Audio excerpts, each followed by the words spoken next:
Shavua Tov, good Vach, a good week to you, my holy sisters and brothers. Let's light up the darkness.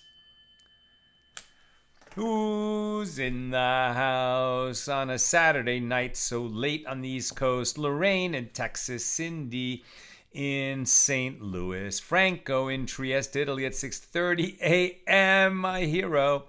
And Ilanit in Silver Spring at 12:36 a.m., another hero. Great to be with you. Very short daf. Let's just get into it and have some fun. Also, Mo Mosher. Welcome, Mo. Our daf tonight is page 63 here in Tractate Avoda Zara, the 27th volume of the Talmud. Now we're continuing our discussion of Mishna number 1 in chapter 5. We picked this up near the bottom of page 62b. The sages of the school of Rabbi Yanai borrowed sabbatical year produce from the poor and repaid them in the 8th year. In the sabbatical year, when the temple is standing in Jerusalem and the full tithing process is being carried out in the land of Israel, so every 7 years, the farmers don't plant the fields. What grows there naturally can be picked and eaten, but you can't do business with it. You can't do commerce with it.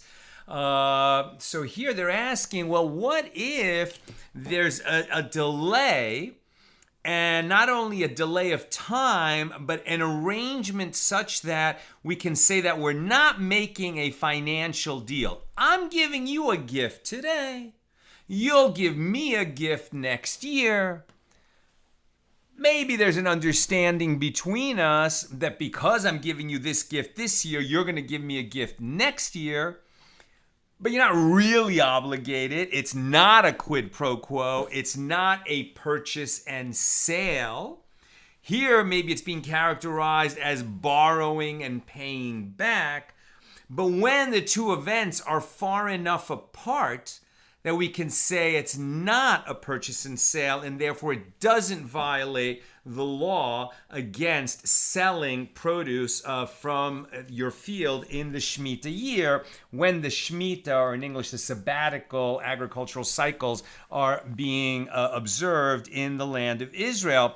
And then there's going to be an interesting connection made to another area of the law, a mitzvah in the Torah that says that when the temple is standing, you can't bring an animal as an offering that was given in exchange for the hire of a prostitute, right? So if a prostitute did her business and received a sheep in return, so that sheep couldn't be brought as an offering in the Holy Temple. Well, what if she was doing her business, but other than that, she received a sheep from somebody and she brought that as an offering? That would be permitted. It's not that prostitutes are prohibited from bringing their sheep to the temple as an offering. It just can't be a sheep that was used as payment. So if we separate one piece of business from another, so to speak, is that going to render the animal permitted to be brought as an offering? why are we even talking about this when we're talking about Avoda Zara, right? Strange worship, idolatry, and the extreme and stringent prohibitions on idolatry. Yesterday, we started talking about the wine of Gentiles is always prohibited because it was so often used as an idolatrous libation. Since, back then, the Gentiles were all idolaters. And pursuant to that discussion, we talked about what was it even, right? So I read this earlier today. The point is that you have to get rid of certain items that if they were used as, there was an exchange, right? So if he sold wine of idolaters, if a Jew sold this wine, thinking it would be permitted because it was known to be not used for libations. Even though it was the wine that belonged to idolaters, he knew that they had never used it as a libation, so he thought maybe he could sell it and receive money, or in this case wheat, in exchange for it. And he was told, no, the wine of idolaters, the wine of Gentiles, even if it was never used for idolatry, is always prohibited.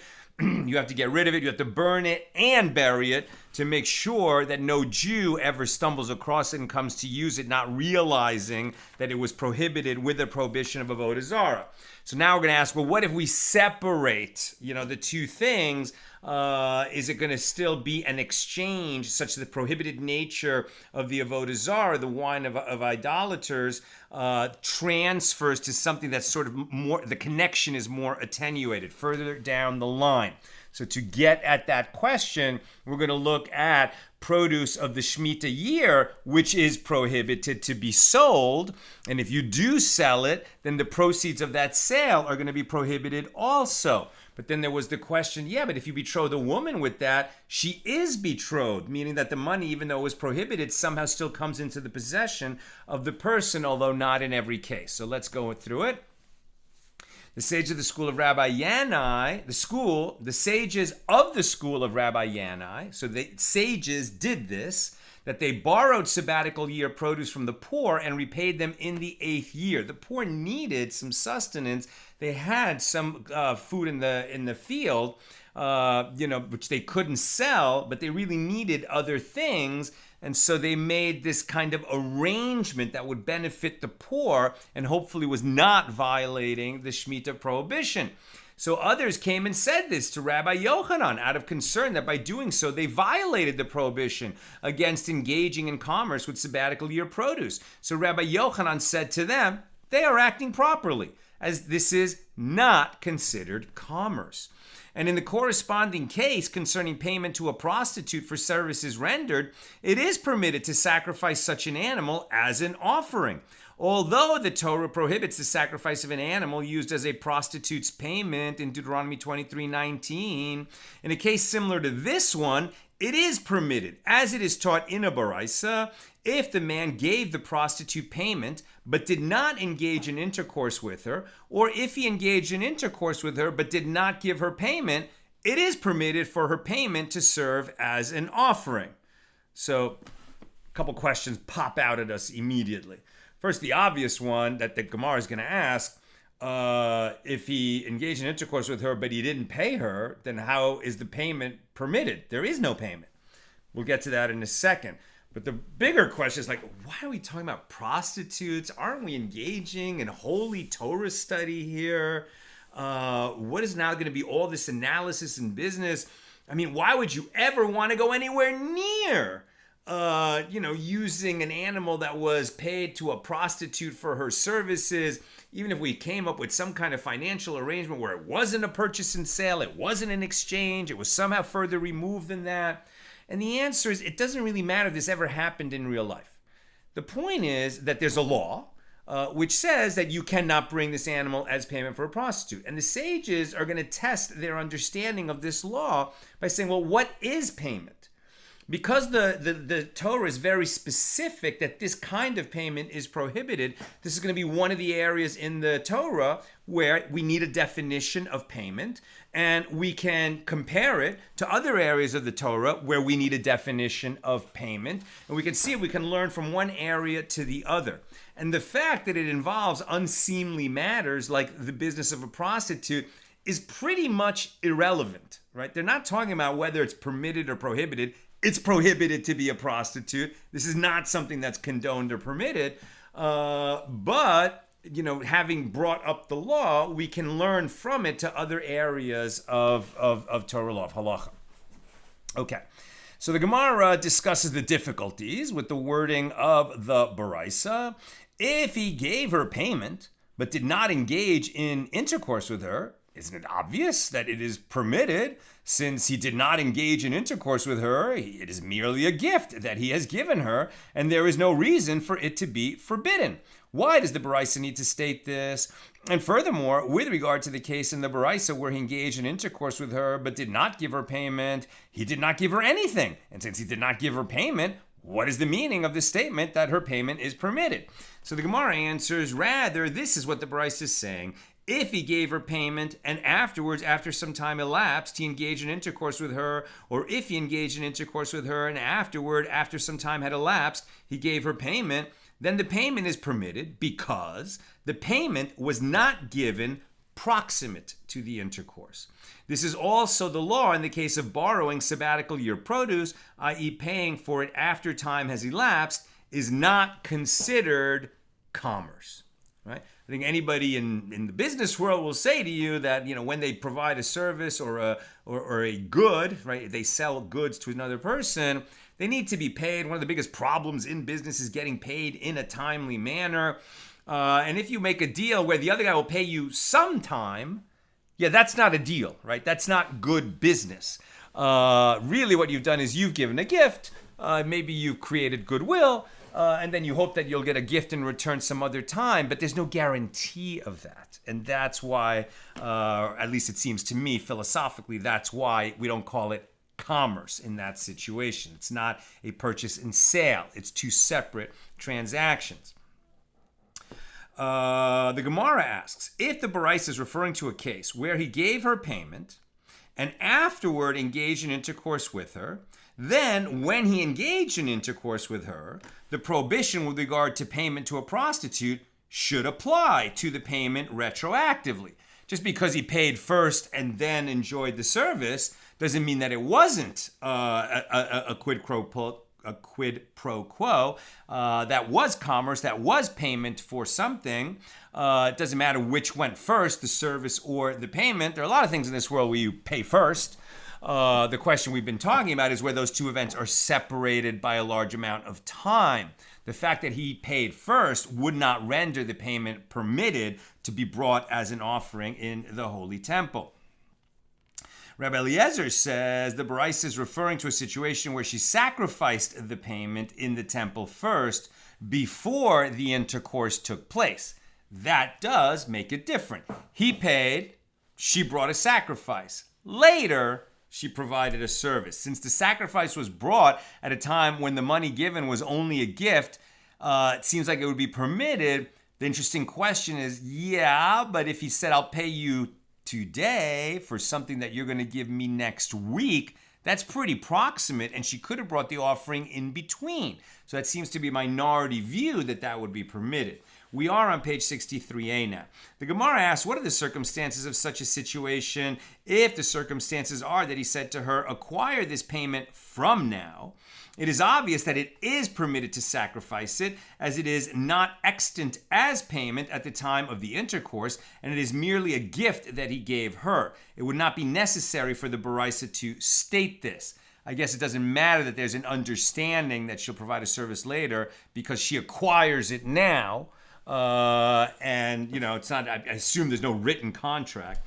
And if the circumstances are that he did not say to her, acquire this payment from now, right, but you only actually get the right to possess this payment when you provide the service, then for sure it's an exchange. And if the circumstances are that he did not say to her, acquire the payment from now, then how can she be allowed to sacrifice it? The Merciful One states in the Torah, and when a man shall sanctify his house to be holy to the Lord, Leviticus 27:14, from which it is derived, that just as one's house is in his possession, meaning it is his to sanctify, meaning to consecrate, to give as an offering or to give the value of it as a gift to the Holy Temple, right? You can only sacrifice things that are yours. If she's bringing it as an offering, she can only do that if it's hers. If she has acquired it before she rendered that service, that's the meaning of a gift, and that's why it's permitted to bring it. So too, any item that a person wishes to consecrate must be in his possession. The prostitute cannot consecrate an animal that is not in her possession, right? That does not belong to her. Rather, the Baraisa is referring to a situation where the man said to her, let the animal be with you until the time of intercourse, and if you need it in the meantime, acquire it from now. So the Baraisa teaches that in this situation, she may sacrifice her payment as an offering. Presumably, one of the reasons for that is maybe she'll go to the temple, she'll give that offering, she'll be moved to reconsider her whole lifestyle, right? And then later, she might just, pay back the guy for the animal without rendering her usual services. Rav Hoshaya raises a dilemma. If she consecrated it first before the intercourse, then what is the law? Since the master said that declaration to the Most High is equivalent to transfer to an ordinary person, now we're distinguishing between consecration and sacrifice, right? When you consecrate an animal, when the temple is standing, right, you designate that animal, that particular animal, is you're going to bring it as an offering. That animal no longer belongs to you. You have an obligation to take care of it until you can fulfill your obligation to bring it as an offering. But from the moment you consecrate it, it belongs to the Most High. Then when you actually sacrifice it is when you bring it into the temple and it is, slaughtered and offered up on the altar. And since the master said that declaration to the Most High, the moment of making a spoken consecration, is equivalent to transfer to an ordinary person, i.e., spoken consecration of an item to the temple is deemed in terms of the law of acquisition like the legal transfer of an item to a person. Therefore, since she consecrated it by speech, it is considered tantamount to having sacrificed it, and consequently, it would be permitted to sacrifice it. Do we say that? Or perhaps, should it be reasoned that now, at the time of the intercourse, in any event, the animal does exist, i.e. it was not actually sacrificed, and therefore it becomes prohibited to sacrifice it because she's now rendering a service for an animal that exists, and that's when it becomes an exchange for the services of prostitute, and therefore prohibited to be brought on the altar. So the Gemara suggests resolve the dilemma from the statement of Rabbi Eliezer. As Rabbi Eliezer says, the Baraisa is referring to a case where she sacrificed it first. By inference, it is referring specifically to a case where she sacrificed it, but if she merely consecrated it, then it is not permitted to sacrifice the animal as it is considered in her possession at the time of the intercourse. And the Gemara rejects this resolution. Rav Hoshaya raises the dilemma with regard to the statement of Rabbi Eliezer himself. With regard to the statement of Rabbi Eliezer itself, asking what his intent is. It is obvious to Rabbi Eliezer that the animal is permitted, specifically in a case where she sacrificed it, but after she received it, but before she rendered the service. But in a case where she merely consecrated it, that is not the law, and the payment would become forbidden because the animal is still alive at the time that she renders her service to the man. Or perhaps does he mention specifically the case where she sacrificed it because the case is obvious to him? But with regard to the case where she consecrated it, then he is uncertain whether it is permitted or not, and he therefore did not rule on the matter. So the Gemara comments, this dilemma shall stand unresolved. Teku. We're not sure exactly what Rabbi Eliezer meant. The Baraisa teaches if he engaged in intercourse with her, and afterward, after some time elapsed, gave her payment, then the payment is permitted. This is going to be similar to the case of the shmitta year produce that was borrowed by the sages of the school of Yanai from poor people, and then they gave them payment in the 8th year, later after the shmitta year was over. Her payment is permitted. So the Gemara raised a contradiction from another Baraisa. If he engaged in intercourse with her, and afterward gave her payment, even from now until 3 years afterward, her payment is forbidden. So Rav Nachman Bar Yitzchak said that Rav Hizda said, this is not difficult. This case where it is forbidden is where he said in advance, engage in intercourse with me in exchange for this lamb. In this case, the lamb is considered to be her property immediately, even if he actually gave it to her only after some time had elapsed. That case where the animal is permitted is where he said to her, engage in intercourse with me in exchange for a lamb, without specifying which particular lamb. Since he did not specify a particular lamb as the fee, when he later gives her a lamb, it is not deemed payment. But if he said, I'll give you this lamb next year, or even 5 years from now, presumably, then it would not be permitted to ever bring that lamb, since it had been designated to be payment for a prostitute. But if he just said, hey, sleep with me and I'll bring you a lamb, sometime, then when he brings it much later, it's going to be permitted to be brought as an offering, because it's not an exchange, right? Because of this separation in time. So the Gemara asks, but when he says to her, in exchange for this lamb, what of it? Why does it matter if he says this lamb? Isn't a formal act of acquisition, such as pulling the lamb, absent from the transaction, a kinyan, right, where she says, I hereby acquire this lamb that you're giving me by leading it or lifting it, right, a formal act of acquisition. So the Gemara answers, well, the reference is to the case of a Gentile prostitute who does not acquire by pulling. Gentiles acquire an item by paying money for it. These modes of acquisition, like leading or pulling or lifting, those are when Jews do business with each other and are subject to all the halachas of Torah law. Gentiles are not subject to Torah law. They are subject to the Noahide laws, but that doesn't include those kinds of formal acts of acquisition. So there, when you do an exchange with a Gentile, when it was the item formally acquired, when the actual exchange happens. And if you wish, say instead that actually the reference is to a Jewish prostitute, God forbid, and it is a case where the lamb is already standing in her courtyard, and this affected the acquisition as soon as the man stated his intent to give her the lamb, in accordance with the principle that a person acquires that which is within his property, right? That your property can acquire something for you. We saw that a bunch of times, especially in Tractate Eruvin, that something, or in Gittin also, right, where, you have to hand a woman her bill of divorce. Well, if she owns her own property, can you put that bill of divorce in her property, and her property can acquire it for her? In certain situations, that works. The Gemara challenges if the reference is to a case where it is standing in her courtyard, that is not a case where he engaged in intercourse with her and afterward he gave her payment, since it was acquired by her before he engaged in intercourse with her. And the Gemara answers, no, it is necessary to state this halacha with regard to a case where he rendered the lamb as designated payment, apoteki, for her, i.e. a case where he said to her, if I bring you dinars from now until such and such a day, all is well, and you will return the lamb to me, but if not, take the lamb as your payment. The lamb is collateral for other payment, since it is definitely already serving as, this collateral. There's a lien on the lamb for the payment that he owes. That means it's too much associated with the payment and therefore is prohibited. Now, the Gemara resumes discussion of the practice of the sages from the school of Rabbi Yanai, who would borrow produce from the poor during the sabbatical year and repay them after the sabbatical year. And Rabbi Yochanan's ruling that this is permitted, as it is not considered commerce with sabbatical year produce. So Rav Sheshes raises an objection to this ruling from a Baraisa. A person may say to his donkey drivers or to his laborers, go and eat with this dinar, or go and drink with this dinar. Dinar is a coin.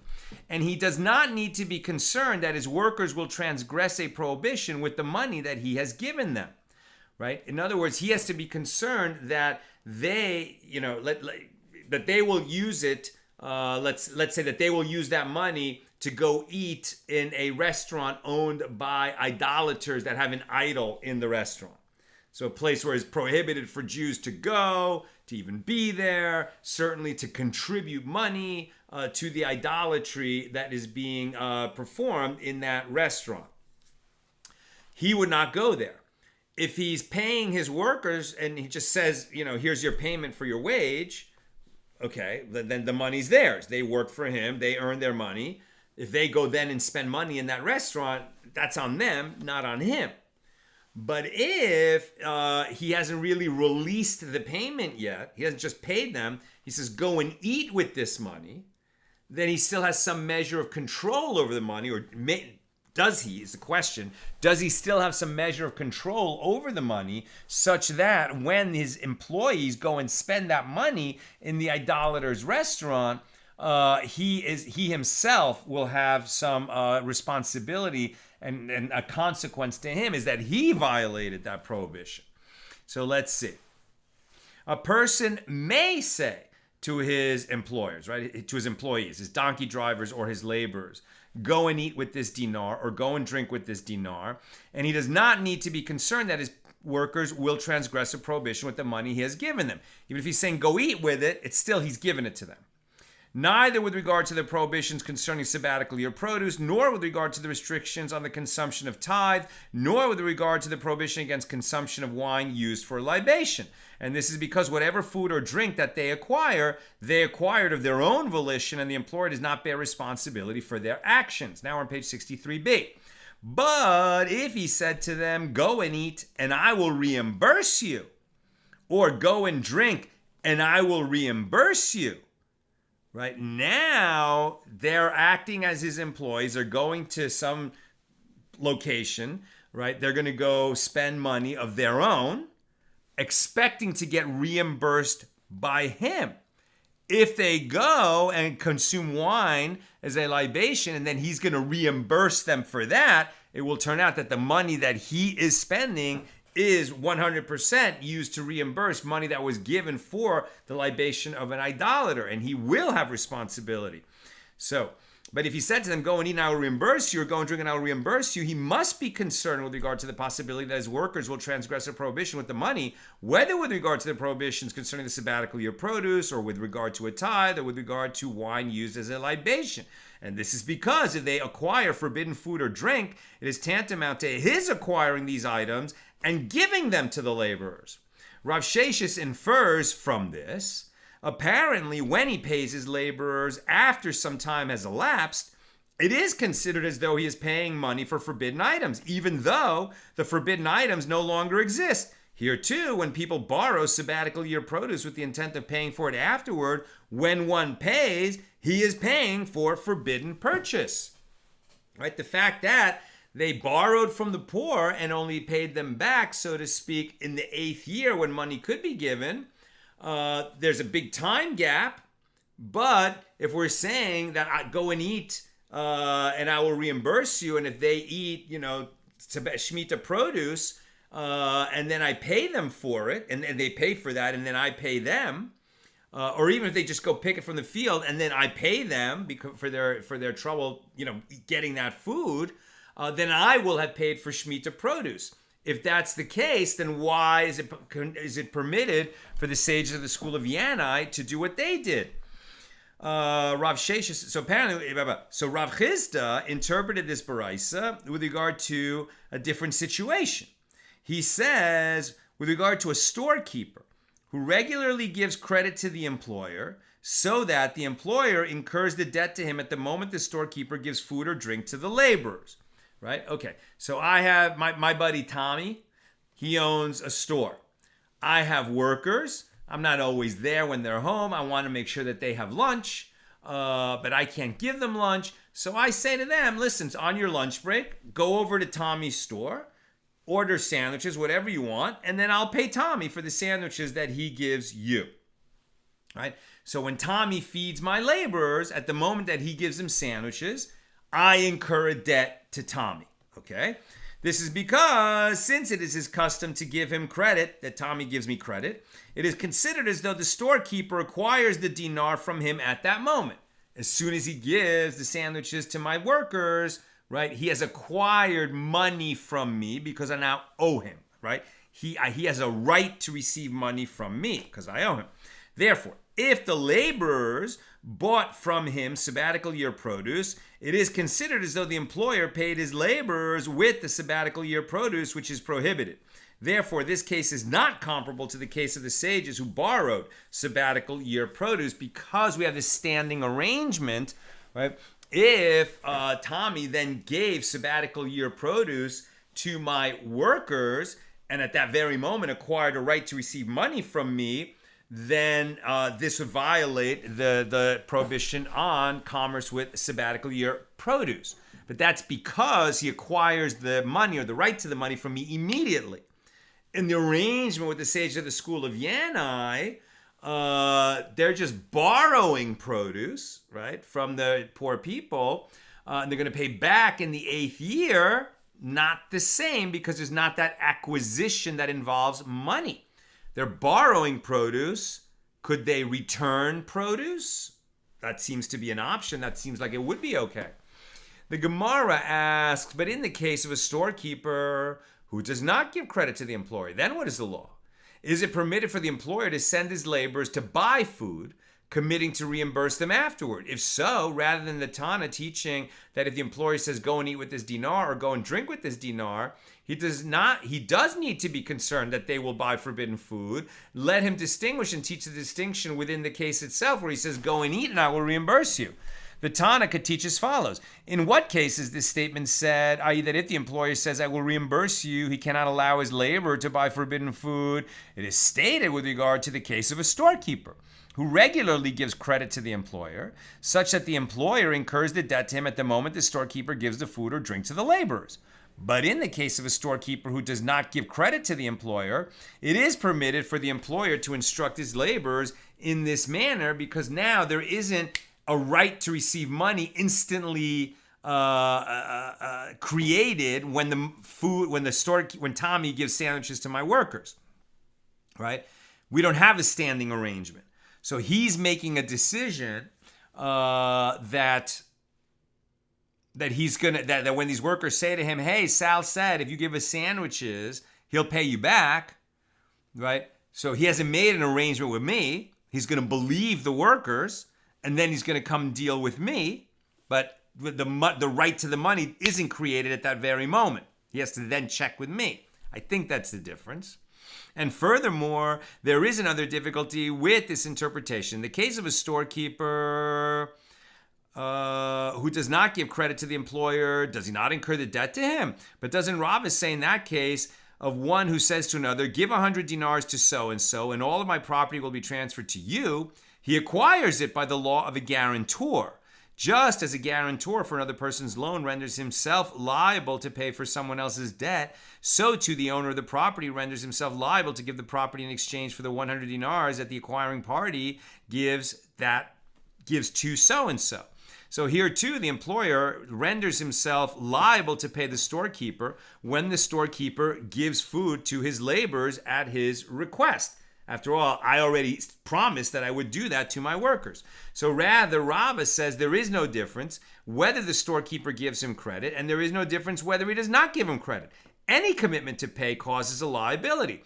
But although he incurs a debt to him, since he does not designate specific coins as payment for his debt to the employer, as payment for his debt, the employer's conduct, me, is not prohibited. Therefore, the sages of the school of Rabbi Yanai did act in a permitted manner, as Rabbi Yochanan ruled. So the Gemara asks, but here in the Baraisa, why does the employer need to be concerned with regard to the prohibitions concerning sabbatical year produce? He does not designate specific money as payment for his debt here. And Rav Papa said the Baraisa is referring to a case where the employer first paid the storekeeper a dinar for the food that he would provide to the laborers before they actually purchased food. Therefore, the employer is considered to have acquired forbidden items and paid his laborers' wages with them if sabbatical year produce comes into the equation later. That's what the ruling would be. I'm almost done. Questions or comments, please get them in now. Rav Kahana said, I stated this law before Rav Zevid of Nehardea, and he said to me, if the latter clause of the Baraisa is understood as referring to a case where the employer paid the storekeeper a dinar in advance, and we're concerned that then the storekeeper might use sabbatical year produce in exchange for this money, which would be prohibited. That's something that the employer needs to be concerned about, that he might end up coming to violate that prohibition. If so, the latter clause of the Baraisa is understood as referring to a case where the employer said to the paid the storekeeper a dinar in advance. So then, rather than teaching a case where the employer said to his laborers, go and eat, go and drink, and I will reimburse you, the Tana, who's wording this Baraisa, should have taught a case where he said, go and eat, go and drink, and I will calculate the amount that should be deducted from the dinar I gave him. So Rav Kahana said to him, no, this is not difficult. Teach the Baraisa as stating, go and I will calculate the amount that should be deducted from the dinar I gave him. So Rav Ashi said the Baraisa is actually referring to a case where the employer took the food and drink from the storekeeper and gave it to the laborers with his own hand. And Rav Yemar said to Rav Ashi, if that is so, rather than teaching that the employer said go and eat, go and drink, the Tana should have taught a case where he said take and eat, take and drink. And Rav Ashi said to him, it's fine, so teach the Baraisa as stating take and eat, take and drink. And we'll continue there on Monday. No class tomorrow. We'll put up an announcement on the Facebook page. Nina, please let's remember to do that. No class tomorrow, Sunday. We have 2 commitments tomorrow. One involves a memorial service for a friend's family, and another is a commitment with our synagogue. And between those 2 things, it's going to be too difficult. So since we're already 4 pages ahead anyway, we're going to take the day off tomorrow, and we'll have our next class on Monday at the regular Monday time, 6 p.m. Pacific. Just seeing one comment. Joseph says, coming from a state with legalized prostitution, I'm wondering if there is a similar cultural situation where the sages in their time in Babylon and Rome, where prostitution was not illegal, but even a religious institution. In our day, prostitution is more of a sign of lack of faith. Unless I'm mistaken, and prostitution was in fact illegal in their time and place. Well, it was always illegal under Jewish law because it's illegal, you can only have intercourse under Torah law with your spouse. Any extramarital sex is prohibited. And if it's a married person doing it, it's adultery. It's just not permitted. Did it happen? Yeah. And so we have laws that have to deal with situations that happen when people are violating Torah laws. Is it prohibited for a non-Jew to be a prostitute or to have extramarital sex under Torah law, meaning the Noahide laws? I think it is prohibited, right? Definitely one of the Noahide laws is about prohibited sexual practice. Now, we usually talk about rape because that's obviously prohibited. But I think that the Noahide laws encompass all prohibited sexual union, which would include incest, and possibly, I had to do a little more research, but maybe all extramarital sex. Sex is only supposed to happen between a husband and wife. That doesn't mean people didn't do it. Obviously, they did it. So when they did it, what are the ramifications and consequences? And that's why the Torah also has a law that the payment of a prostitute can't be brought. Now, what's interesting is the distinction we made here is that even though the prostitute, let's say it's just prohibited, it's definitely a Jewish prostitute, but even a Gentile prostitute. Now, Gentiles could bring offerings to the Holy Temple. Not all the offerings, but some of them Gentiles could bring. Or even if we're talking about a Jewish prostitute. So what she can't bring is what she received in exchange for intercourse. But that means that she can bring an offering that she didn't receive in exchange for her services, even though she's leading, let's say, a sinful life, right? And so that tells you that there's always hope for people, that even though, you fall and stray in one area of your life, you can make amends, you can live righteously in other areas of your life, and hopefully that will lead you to abandon the more wicked parts of your life. I just heard a beautiful teaching tonight from Rav David Weinberg visiting from Israel and teaching here in LA. And he said that, right now we're approaching Elul. Next Shabbos will be Shabbos Mevarchim, and we'll bless that the month of Elul begins, a week and a half from now. Once we enter Elul, we're in that month of making a spiritual accounting, right? A spiritual accounting as we prepare for Rosh Hashanah. And what do we all think about we have to do during Elul when we make that cheshbon, when we make that accounting of our, sins over the past year and the work that we need to do in order to, make amends and elevate ourselves, and make changes so that we won't come to commit those sins. That's very important work. But he says you should also be taking account of all the things you did right, all the times you did give to charity, all the times you did put down your phone so that you could spend time with your spouse or your kids and pay attention to them, all the times you did call your mom or your dad, all the times you did start Shabbos on time, all the times you did eat kosher food, all the times you did support the business of a righteous and needy person. All the good things that you did in this past year, you need to account for those too. And as you discover that, you maybe did much, much, much more good than the few, sins that you committed. You have to understand why you committed those sins, but you also have to see in the patterns of all the things that you did right, that you have a beautiful foundation to build on in the new year. That's what I've got for us tonight. With God's help, we'll be together again Monday at the regular Monday time, 6 p.m. Pacific. Have a good night.